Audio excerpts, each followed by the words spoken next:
Nabi SAW pernah menceritakan tentang 3 manusia. Tiga-tiganya membawa amalan besar, bukan kecil, tapi ditolak oleh Allah Subhanahu wa ta'ala. Justru 3 orang ini pula yang menjadikan manusia pertama disentuh api neraka.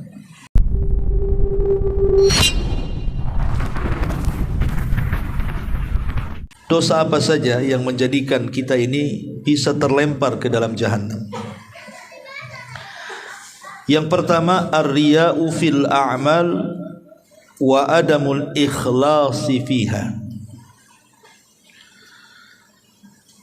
Yang pertama adalah riya. Saat beramal itu, amalan kita ingin dilihat orang, didengar orang, dipuji orang, dan tidak ada keikhlasan di dalamnya. Nabi SAW pernah menceritakan tentang 3 manusia. Tiga-tiganya membawa amalan besar, bukan kecil, tapi ditolak oleh Allah Subhanahu wa ta'ala. Justru 3 orang ini pula yang menjadikan manusia pertama disentuh api neraka. Siapa mereka? Pertama, orang yang mati syahid. Harusnya orang yang mati syahid itu masuk surga tanpa hisab. Yang kedua, seorang pakar Quran. Harusnya Qurannya menyelamatkan dia. Dan yang ketiga, orang-orang yang rajin bersedekah. Ini kan amalan-amalan luar biasa. Orang yang mati syahid, orang yang mengajarkan Quran, orang yang banyak bersedekah, ini kan luar biasa amalan seperti ini. Tetapi ketika kemudian dihadapkan kepada Allah Azza wa Jalla, tiga-tiganya masuk neraka. Bahkan orang yang pertama disentuh api neraka lagi.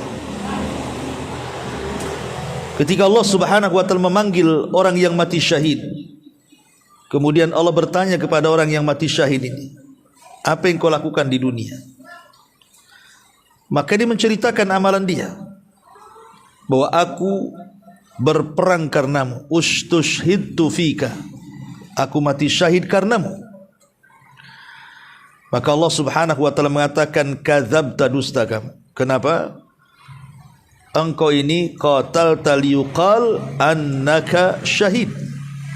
Engkau ini, atau annaka syuja, engkau ini berperang hanya karena supaya manusia menganggap engkau ini pahlawan, pemberani, bukan karena aku, kata Allah. Maka Allah Subhanahu wa ta'ala memerintahkan para malaikat untuk menyeret orang ini. Dan Nabi SAW katakan, maka orang ini kemudian dilemparkan ke dalam api jahannam. Fasuhiba ala wajhihi summa ulqiya finnar, kata Rasul. Maka diseret wajahnya kemudian dilemparkan ke dalam api neraka. Begitu juga orang yang sedekah, ditanya, dia mengatakan, aku sedekah karenamu, tapi Allah mengatakan, kadzabta, dusta kamu. Begitu juga orang yang pakar Quran, dia mengatakan, aku membaca Quran karenamu, tapi Allah katakan, kadzabta, dusta kamu. Engkau membaca Quran supaya orang menganggap kau qari, engkau bersedekah supaya engkau dianggap manusia dermawan, dan begitu seterusnya. Maka tiga-tiganya fasuhiba ala wajhihi thumma ulqiya finnar, diseret wajahnya kemudian dilempar ke dalam api neraka. Maka dari sini kita tahu bahayanya amalan itu kalau dihinggapi riya. Makanya biasakan dalam beramal itu 2 perkara.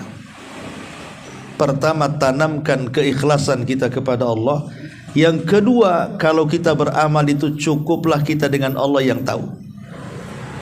Maka kita bisa terhindar dari riya ini. Ini yang pertama. Kemudian yang kedua,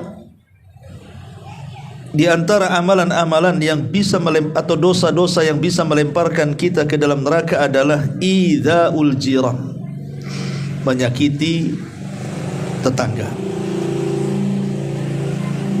Menyakiti tetangga ini dosa yang sangat besar.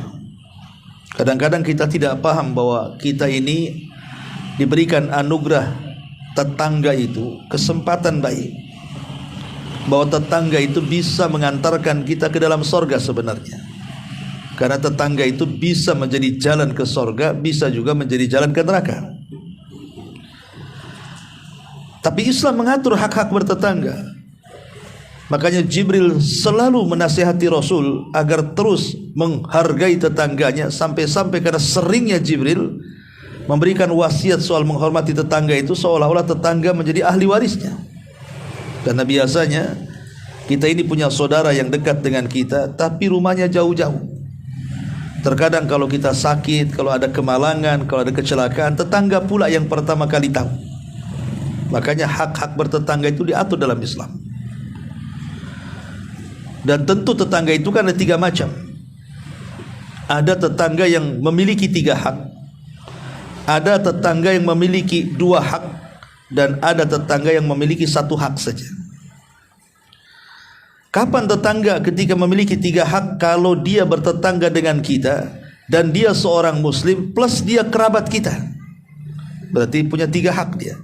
Pertama hak bertetangga, yang kedua hak seorang muslim, yang ketiga hak kerabat. Kalau kita punya tetangga, dia bukan kerabat tapi dia seorang muslim, berarti haknya cuma 2, hak bertetangga dan hak seorang muslim. Tapi kalau kita punya tetangga bukan kerabat, bukan muslim, dia non muslim, tetap dia punya hak, namanya hak bertetangga walaupun dia non muslim. Salah satunya wayamnaunal maun, jangan pelit ketika tetangga non muslim mungkin meminjam sesuatu dari perabot-perabot rumah kita. Mereka punya hak meminjam pisau, piring, gas atau apa namanya, atau pinjam motor dan begitu seterusnya. Jangan dilarang, ya, karena mereka punya hak. Lah di antara dosa yang melemparkan manusia ke dalam neraka itu adalah idzaul jiran, ketika kita menyakiti tetangga. Dan itu disebutkan dalam hadis Abi Hurairah radhiyallahu anhu. Ketika ada seseorang datang kepada Rasul dan mengatakan, "Ya Rasulullah, inna fulanatan taqumul laila wa tasumun nahar wa tasaddaqat bi fuduli amwaliha wa taf'alu walakin tu'dhi jiranaha bilisaniha." Rasul, saya punya tetangga seorang ibu, salat malamnya rajin, puasa sunnahnya rajin, sedekahnya rajin, berbuat baiknya rajin, tapi kekurangannya satu, lisannya selalu menyakiti tetangganya. Apa kata Rasul? La khaira fiha hiya min ahlin nar. Wanita itu tidak punya kebaikan, bahkan wanita itu pantas masuk neraka, kata Rasul. Lihat, ya. Menyakiti tetangga ini bukan perkara remeh, terutama ibu-ibu. Walaupun karena di sini Rasul ditanya soal seorang ibu. Karena biasanya yang suka nyakiti tetangga itu kan bapak-bapak biasanya. Biasanya mama. Bapak-bapak ini sibuk di luar, dia dapat laporan saja. Bang, tetangga anu begini. Baru dia terkompori. Kalau gasnya 5 kilo masih mending, 10 kilo pula gasnya. Kan? Muncaklah deh emosinya. Tapi kan yang memulai biasanya mama dulu. Ibu-ibu nih biasanya. Makanya contohnya dalam hadis ini seorang ibu. Rasul ada seorang ibu katanya. Salat malamnya rajin, puasa sunnahnya rajin, kemudian sedekahnya rajin, berbuat baiknya rajin, rajin pula dia menyakiti tetangga dengan lisannya. Rasul mengatakan wanita itu tidak ada kebaikan. Bayangkan, gara-gara dosa lisan kepada tetangga, wanita ini sudah melebur seluruh kebaikan sunnahnya, terkalahkan dengan dosanya. Maka jangan suka menyakiti tetangga, baik dengan lisan ataupun dengan perbuatan. Kadang parkir sembarangan. Kita depan rumah ada parkir pula di depan rumah tetangga. Kita ada tong sampah, disimpan pula sampahnya di tong sampah tetangga. Ya, kadang-kadang seperti itu. Ya. Atau mengirim bau-bau yang tidak sedap kepada tetangga. Memang sampah-sampah kita diletakkan di rumah kita, tapi baunya sampai ke tetangga, kan begitu. Ya kalau bisa buang segera. Kalau itu menyakitkan, jangan nunggu orang buang sampah seminggu sekali, kan itu. Ataupun kita ini punya tanaman mangga atau apa, jelas-jelas lo daunnya ke tetangga, potong. Jangan dia yang sapu, kita yang makan buahnya kan gitu. Ini kan kadang-kadang masalah juga. Oke lah yang seperti itu kadang-kadang ya jadi omelan tetangga. Tapi yang lebih parah adalah ketika menyakiti tetangga itu dengan lisannya. Itu sakitnya tuh di sini. Sakit orang kalau terkena sabetan lisan itu. Ini yang kedua. Yang ketiga, orang dosa-dosa yang akan melempar pelakunya ke neraka adalah orang-orang yang mereka menggambar gambar yang bernyawa. Hati-hati ya, jangan jadi pelukis. Kalau melukis boleh, tapi yang dilukis ya gunung, sungai, hutan, langit, bumi, pemandangan, silahkan. Tapi kalau yang dilukis itu manusia ataupun binatang yang bernyawa, maka hadis Abi Hurairah radhiyallahu anhu mengatakan, takhruju unukum min nar yaumal qiyamah. Neraka itu punya leher dan lehernya keluar. Jadi neraka itu punya leher dan lehernya keluar.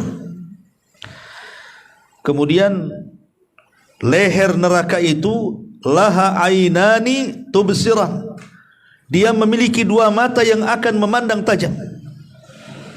Wa udhunani tasma'an, memiliki dua telinga yang bisa mendengar dengan tajam. Wa lisanun yantik, dan leher neraka itu punya lisan yang akan menjulur. Kemudian leher neraka itu akan mengatakan, inni wukiltu bi thalathin, aku diperintahkan untuk menyambar 3 manusia. Bikulli jabbarin anid, pertama orang-orang yang sombong, orang-orang yang congkak, orang-orang yang takabur. Wa bikullin man da'a ma'allahi ilahan akhar, yang kedua orang-orang yang beribadah kepada selain Allah, menyekutukan Allah subhanahu wa ta'ala, orang-orang musyrik. Dan yang terakhir wabil musawwirin, dan para penggambar, para pelukis. Makanya boleh jadi seniman, tapi jangan melanggar syariat. Ya. Coba bayangkan, ini bukan main-main. Alasannya kenapa? Karena menyerupai ciptaan Allah. Nanti pada hari kiamat, para penggambar makhluk yang bernyawa itu disuruh menghidupkan gambarnya itu, lukisannya itu. Kalau tidak bisa, dia diadab terus dan disambar oleh leher neraka, naudzubillah. Maka ini peringatan kepada para pelukis. Kemudian juga di antara dosa-dosa yang bisa melemparkan ke neraka adalah at-takallum bi kalamin min suhtillahi azza wajal. Bicara tanpa dipikir. Bicara asal ngomong, asal jeplak gitu bahasanya ya. Asal ngomong aja enggak dipikir. Rupanya satu kalimat yang dikeluarkan itu membuat Allah murka. Dalam sebuah hadis Nabi SAW mengatakan, innal abda la yatakallamu bil kalimati. Ada seorang hamba itu mengucapkan satu kalimat. Lihat ibarah Nabi. Rasul tidak mengatakan berkalimat-kalimat. Ada seorang hamba mengucapkan satu kalimat, bukan berkalimat-kalimat. La yulkilah habalan, tanpa sadar dia ucapkan. Dia enggak mikir kalau kalimat itu justru membuat Allah murka. Apa kata Nabi SAW? Min suhtillah, rupanya satu kalimat itu mengundang kemurkaan Allah. Kata Nabi, yahwi sahibuha fi nari jahannam ab'ad ma bainal masyriqi wal maghrib. Maka dengan sebab satu kalimat ini, orang ini akan dilempar ke dalam neraka yang jauhnya lebih jauh dibandingkan jarak barat dan timur. Dalam riwayat sab'ina ama, 70 tahun dilempar, belum sampai di dasar jahanam. Kan ngeri ikhwan ya. Ingat satu kalimat. Makanya kenapa dalam Islam itu sangat dianjurkan seseorang itu untuk berfikir. Sebelum bicara itu berfikir, apakah bicaranya ini mengandung dosa atau tidak? Apakah bicaranya ini ada manfaatnya atau tidak? Makanya Rasul mengatakan, min husnil islamil mar'i tarkuhu ma la ya'ni, termasuk keindahan Islam itu tinggalkan sesuatu yang tidak ada manfaatnya. Karena ucapan manusia kan terbagi tiga. Ada ucapan mengandung dosa, ada ucapan mengandung pahala, ada ucapan yang tidak mengandung dosa dan pahala. Tiga-tiganya dicatat, dan tiga-tiganya akan dipertanggungjawabkan di hadapan Allah Subhanahu wa taala. Ingat ketika Nabi SAW marah kepada Aisyah radhiyallahu anha gara-gara isyarat, bukan ucapan, isyarat. Aisyah itu mengisyaratkan begini saja, bahwa dia tinggi, Sofiyah itu pendek. Dia tidak ngomong, hanya mengisyaratkan begini saja. Tapi Nabi SAW emosi dan marah dan mengatakan, ya Aisyah, sudah jangan lakukan lagi. Karena satu kalimat yang mengandung ghibah itu kalau dilempar dalam air lautan, satu dunia ini cukup mencemari lautan. Satu kalimat loh bisa mencemari seluruh air lautan. Rasul ingin mengibarahkan tentang apa? Dahsyatnya dosa kalimat. Dahsyatnya dosa kalimat, ya. Bahkan bukan hanya kalimat, huruf saja kadang-kadang itu bisa melemparkan kita ke neraka. Bukan ini kalau kalimat tuh agak panjang, huruf ini kan pendek. Seperti Allah mengatakan, fala taqul lahuma uff. Jangan mengatakan kepada kedua orang tua dengan kalimat uf. Itu uf kan cuma dua huruf, alif dan fa. Uf itu bukan kalimat huruf, dua huruf, uf, ya kan? Tapi lihat bagaimana dahsyatnya dua huruf ini yang merupakan tanda durhaka seorang anak kepada orang tua. Allah bisa lempar dia ke dalam neraka, naudzubillah. Ya. Ma'asyiral muslimin wal muslimat rahimani wa rahimakumullah. Dari sini jaga lisan. Jaga lisan, ya. Kemudian yang kelima di antara dosa yang bisa melemparkan kita ke neraka adalah tabarruj lin nisa. Seorang wanita yang tidak menjaga penampilan. Tabarruj itu artinya wanita yang berdandan. Allah mengatakan wala tabarrujna tabarrujal jahiliyatil ula. Jangan bertabarruj seperti tabarrujnya orang-orang jahiliyah yang pertama. Berdandan. Seperti apa sih dandanan jahiliyah itu? Sehingga Allah melarang, ya. Sebagian ahli tafsir mengatakan orang-orang jahiliyah itu kalau pakai pakaian itu rambutnya nampak depan gini. Jadi kalau pakai kan ada jilbab-jilbab sekarang yang gini aja kan, nampak rambut depannya, ya. Kemudian nampak lehernya. Jadi nampak rambut depannya, kemudian nampak lehernya, kemudian mereka memakai anting-anting di kakinya, kemudian dikasih bunyi-bunyi. Jadi kalau jalan tuh ada bunyinya, kerincing-kerincing gitu. Ya, namanya kalung kaki. Itu tabarruj jahiliyah tuh. Jadi tabarruj jahiliyah itu, itulah coba. Sekarang coba lihat tabarruj hari ini. Ini bukan hanya buka kepala, bukan buka leher, buka semua. Ya, apalagi di pantai-pantai, di kolam-kolam renang umum kan itu ya. Orang sekarang lebih jahiliyah dibanding orang jahiliyah. Jahiliyah aja masih menutup.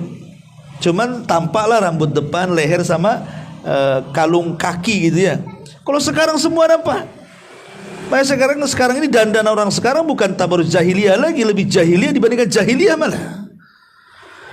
Nah, Nabi SAW mengatakan simfani min ahlin nar lam arahuma. Ada dua kelompok kata Rasul, dua-duanya termasuk penghuni neraka, artinya akan dilempar ke neraka. Salah satunya kata Nabi SAW, wa nisaun kasiyatun ariyatun mumilatun mailatun ru'usuhunna ka'asnimatil buhtil mailah. Seorang wanita yang berpakaian tapi telanjang, berjalan lenggak-lenggok sana sini, kepalanya seperti punuk-punuk unta yang melenggok. La yadkhulnal jannah. Wanita-wanita seperti ini tidak akan masuk surga. Wala yajidna rihaha. Jangankan cerita surga, baunya surga saja dia tidak akan dapat. Padahal kata Rasul, wa inna rihaha la yujadu min masirati kada wa kada. Padahal baunya surga itu tercium sejarak ini dan itu saking jauhnya. Subhanallah. Maka nasihat antum nih para bapak, para ibu yang punya anak gadis, ya, dari kecil biasakan mereka menutup aurat. Gak apa-apa usia 2 tahun, 3 tahun, gak apa-apa. Ya, pakaikan mereka pakaian-pakaian yang menutup aurat supaya terbiasa gitu maksudnya. Sebab kalau sudah besar kemudian dipakaikan pakaian syar'i ini kadang-kadang menolak anak-anak tuh. Apalagi sudah terkena pergaulan bebas, kemudian media-media yang meracuni anak-anak kita, maka anjuran saya sejak kecil sudah dibiasakan pakaian-pakaian syar'i sehingga anak nyaman ketika sudah besar itu, bahkan risih kalau melihat ada orang-orang yang tidak berpakaian syar'i. Ya. Ini juga di antara dosa yang bisa melemparkan ke neraka, tabarrujun nisa. Ya, dandanan wanita yang kemudian memamerkan auratnya, berpakaian tapi telanjang, mungkin karena tipisnya, karena ketatnya. Ya, kadang-kadang atas ditutup, bawah pula dibuka kan gitu ya. Kadang sobak-sobek, robak-robek nggak jelas tuh kadang-kadang kan. Pakaian itu kan macam-macam. Ya. Kadang-kadang dari pabriknya bagus, sampai di rumah disobek pula. Saya lihat tuh pakaian-pakaian lepis-lepis dari pabriknya bagus-bagus tuh. Sampai dulu dirobek-robek pula lututnya tuh. Dibayangkan juga kan? Aneh-aneh ya, dipreteli malah sama dia. Ini juga dosa di antara yang bisa melemparkan ke dalam neraka. Kemudian juga di antara dosa yang bisa melemparkan ke neraka adalah man'u az-zakati. Tidak membayar zakat. Ya. Dan itu disebutkan di dalam Al-Qur'anul Karim, surah At-Taubah 34. Ya ayyuhalladzina amanu inna katsiran minal akhbari wa ruhbani la ya'kuluna amwalan nas bil batil wa yasudduna an sabilillah. Di sini syahidnya, walladzina wa la yunfikuna fi sabilillah fabashshirhum bi'adzabin alim.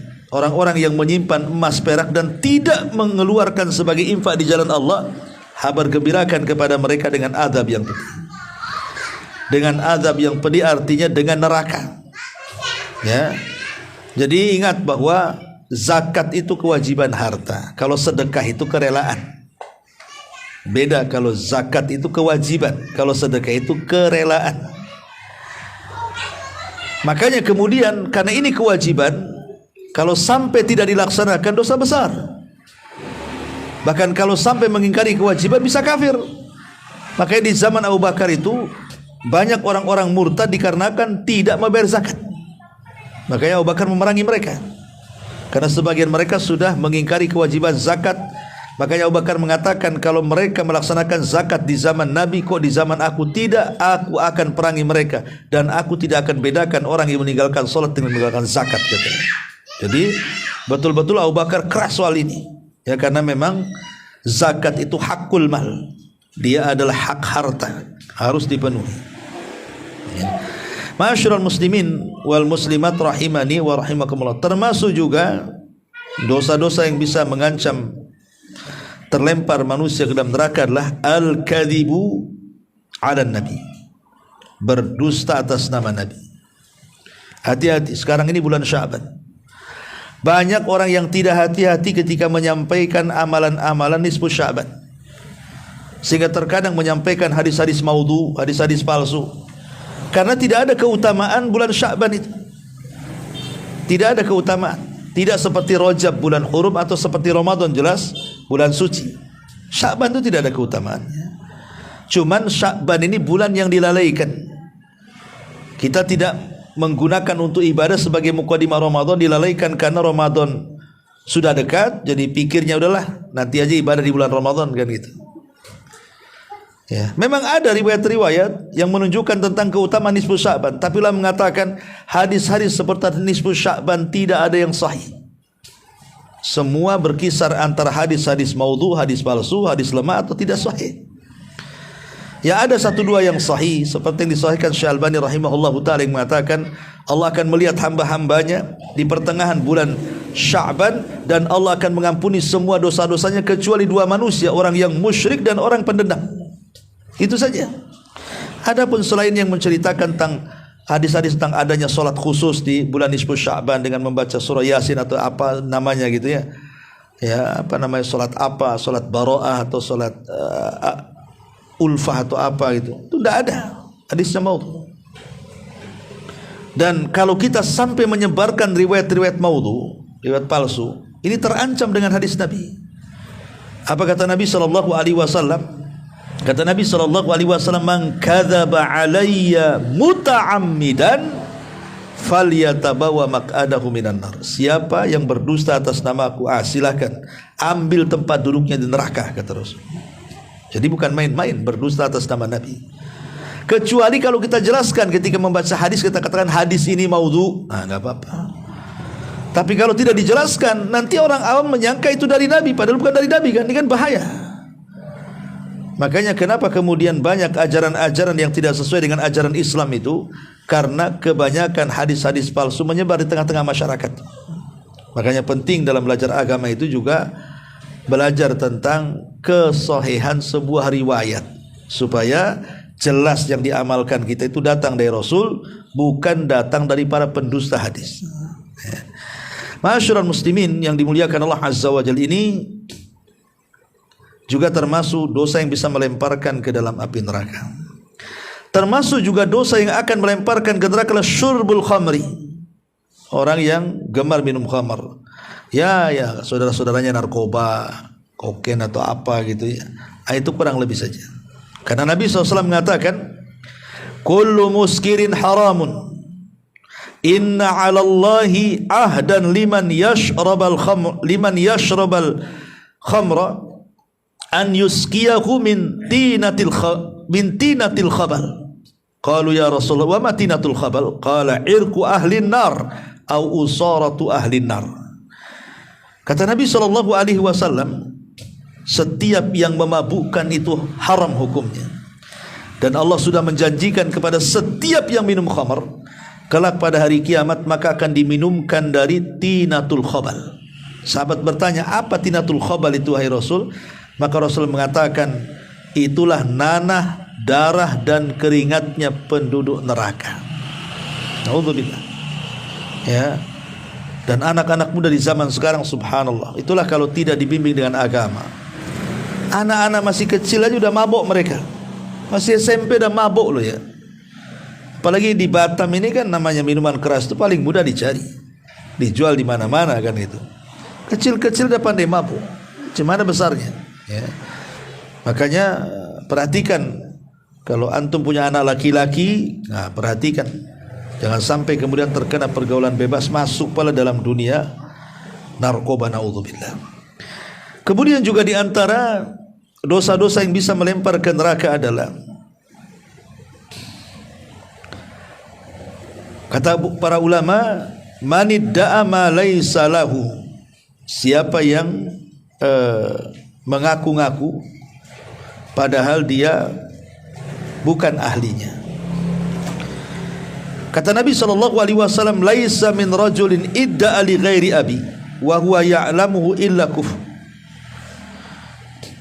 Kata Nabi SAW, siapapun yang mengaku-ngaku, umpamanya dia ngaku nasab Nabi, padahal bukan sampai ke Nabi, tidak ada, menang tampang aja kayak macam orang Arab, ngaku-ngaku turunan Nabi, padahal sebenarnya tidak sampai kepada Nabi, itu bisa kekufuran. Ya, bisa jadi itu berupa kekufuran. Lah dalam riwayat, ketika Nabi SAW mengatakan masalah ini, apa kata Imam Nawawi rahimahullahu taala ketika melanjutkan hadisnya, ma laisa lahu fa laisa minna wal yatabawa maq'adahu minan nar, maka dia bukan termasuk umatku dan silakan ambil tempat duduk di neraka. Kata Imam Nawawi, wa fi hadzal hadis tahrimu da'wa ma laisa lahu fi kulli syai'in. Hadis ini menunjukkan haramnya seseorang mengaku-ngaku yang bukan ahlinya, yang bukan keluarganya, yang bukan nasabnya. Maka Rasul mengatakan, silahkan ambil tempat duduknya di neraka. Dan di akhir zaman ada fitnah, namanya fitnah sarrah ataupun fitnah duhaimah, yang mereka didatangkan, kata Rasul, dari keluargaku.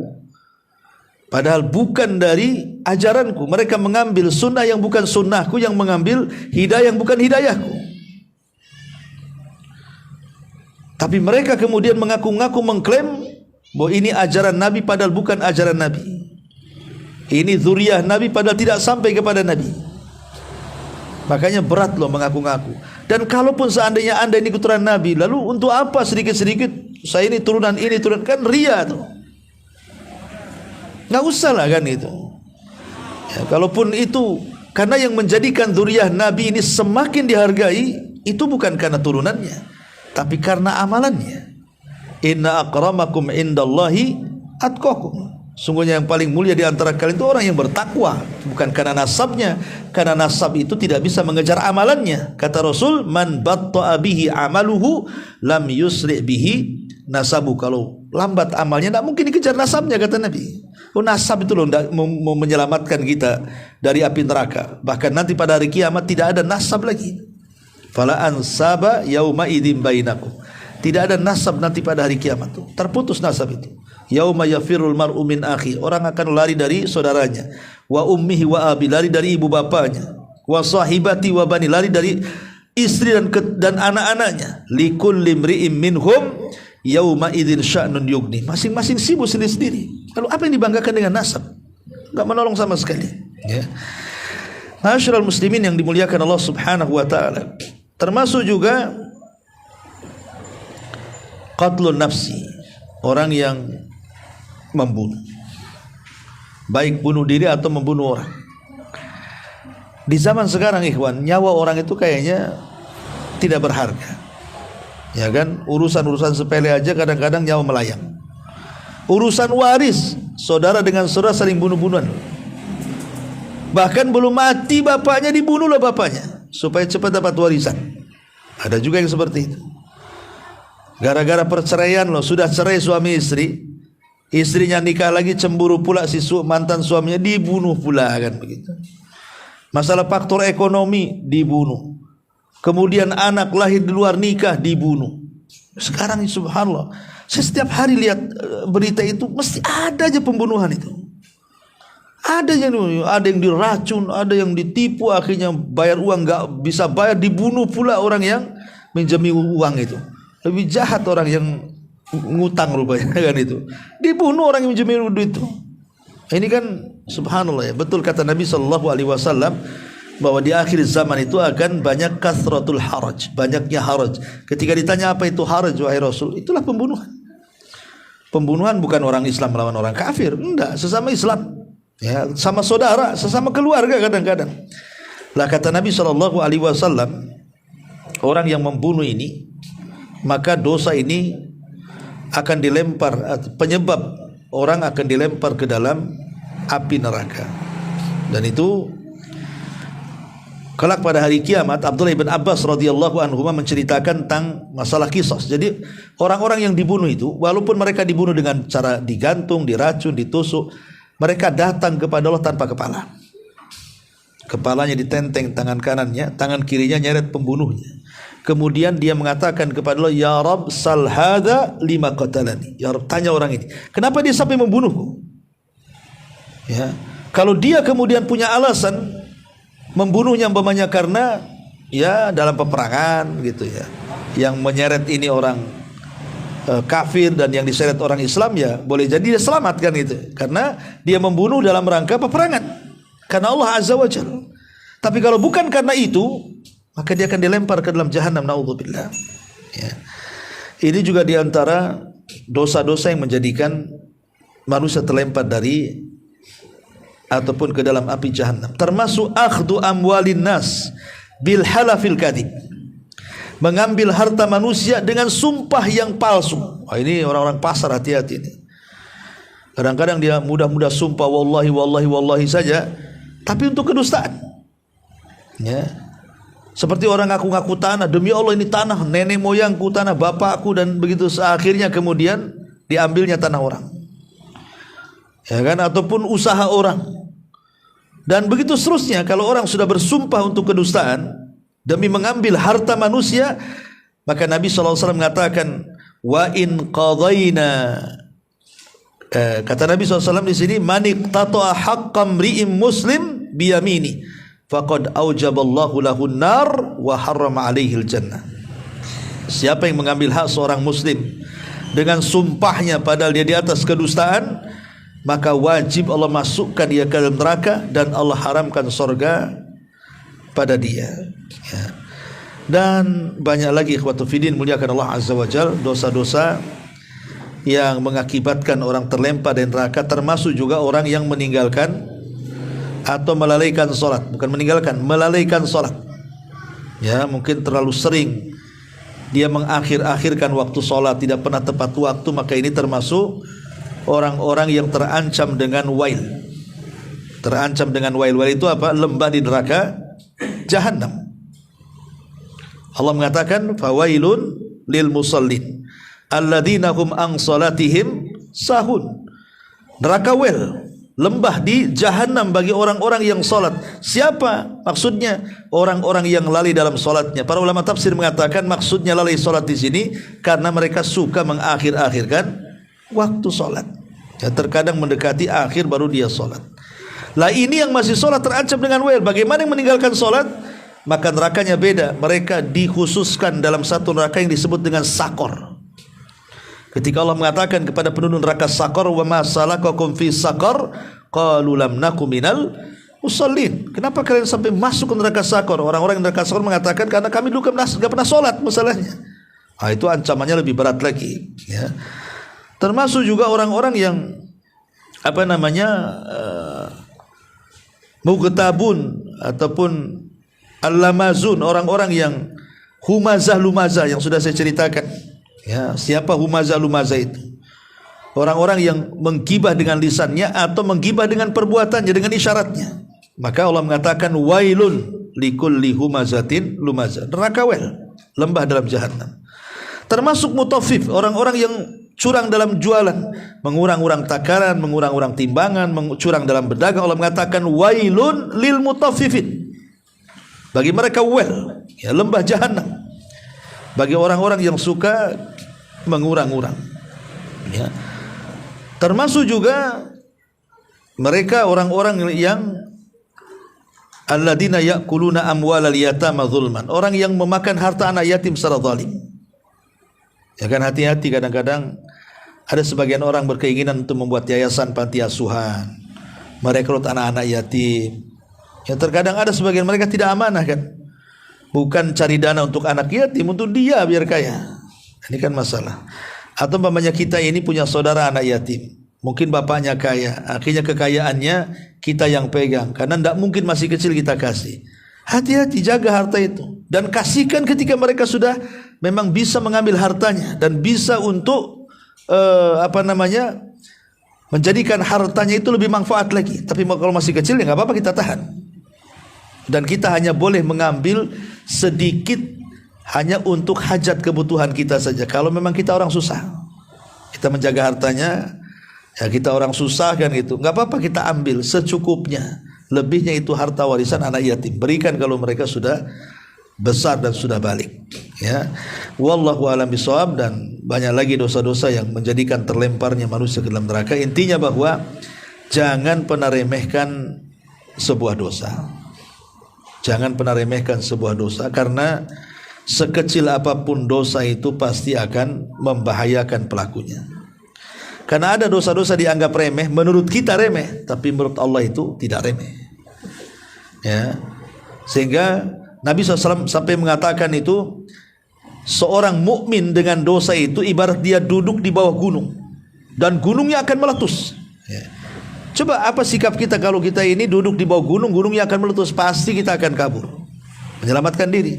Tapi orang fajir dengan dosanya seperti dia mengusir lalat di hidungnya, ditepak pergi datang lagi, ditepak pergi datang lagi, tobatnya sebentar, buat dosanya sering. Nah, gitu maksudnya orang fajir itu. Ya. Intinya bahwa hindari. Bahkan jangan terkecoh juga. Terkadang ada yang sifatnya taat justru memasukkan ke dalam neraka, seperti yang tadi di awal-awal kan, riya. Ya kan, kita ini sholat kok bisa masuk neraka? Ya karena sholatnya riya. Kita ini zakat, kita ini sedekah harus masuk surga, kau masuk neraka ya karena zakat dan sedekahnya ria gitu. Mendingan orang yang berdosa kemudian menyesal dibandingkan orang ahli ibadah hanya untuk diberitahu manusia. Makanya Tamim bin Aus Ad-Dari radhiyallahu seorang sahabat, dia kan terkenal salat malamnya tuh. Terkenal salat malamnya. Tamim bin Aus Ad-Dari itu sahabat yang pernah berjumpa dengan Dajjal tuh di zaman Nabi. Dengan 30 awak kapal yang terdampar di sebuah pulau itu, Tamim bin Aus Ad-Dari. Jadi setelah dia masuk Islam, terkenal tuh. Terkenal baca Qur'annya, terkenal qiyamul lailnya. Sampai banyak para sahabat itu yang cemburu karena rajin ibadahnya. Jika ada seseorang bertanya kepada Tamim bin Aus Ad-Dari ini, ya Tamim, macam mana salat malammu katanya? Oh, marah dia dan mengatakan, demi Allah seandainya aku melaksanakan 1000 rakaat salat, kemudian setelah itu aku beritahu kepadamu, tidak lebih baik daripada aku melaksanakan 1 rakaat salat dan tidak ada yang tahu kecuali aku dengan Allah saja katanya. Ngomong gitu kan. Seandainya aku salat 1000 rakaat, habis itu cerita sama kamu, itu tidak lebih baik dibandingkan aku salat 1 rakaat tapi tidak ada orang yang tahu kecuali aku dengan Allah. Menjaga keikhlasan gitu maksudnya. Nah, itu saja yang bisa kita sampaikan di malam hari ini. Mudah-mudahan ada manfaatnya. Subhanakallahumma bihamdika asyhadu an la ilaha illa anta astaghfiruka wa atubu ilaik. Allahu taala alam. Assalamualaikum warahmatullahi wabarakatuh.